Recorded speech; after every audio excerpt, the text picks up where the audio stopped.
would dictate to the British government who to let in. I don't know. Maybe. We try always to find solutions. And red card. Yellow card is a warning. And when you want to kick out someone,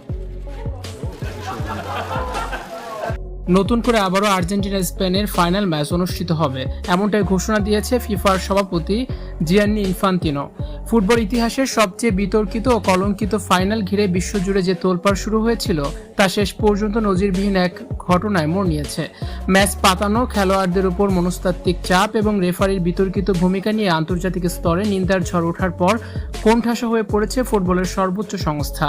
বিশ্বজুড়ে তৈরি হওয়া তীব্র জনমত ও প্রতিবাদের মুখে অবশেষে Argentina ও স্পেনের বিতর্কিত সেই ফাইনাল ম্যাচটি পুনরায় আয়োজনের প্রাথমিক নীতিগত সম্মতি দিয়েছে ফিফা সভাপতি জিয়ান্নি ইনফান্তিনো।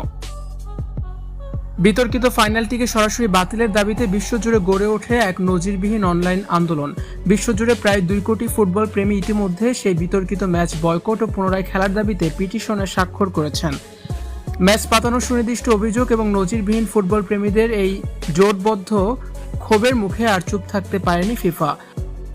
এদিকে আর্জেন্টিনার তারকা ফুটবলার দি মারিয়া বলেছেন, ইংল্যান্ডকে যেদিন হারিয়েছি সেদিনই আসলে আমাদের বিশ্বকাপের স্বপ্ন শেষ হয়ে গিয়েছিল।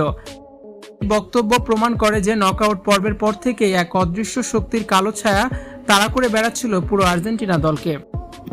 পুরো কেলেঙ্কারিতে মার্কিন রাজনীতির প্রভাব এবং ডোনাল্ড ট্রাম্পের ক্ষমতার ব্যবহার নিয়ে বিশ্বজুড়ে যে জল্পনা চলছিল তা এই পুনর্ম্যাচের ঘোষণার মাধ্যমে আরও জোরালো হয়েছে।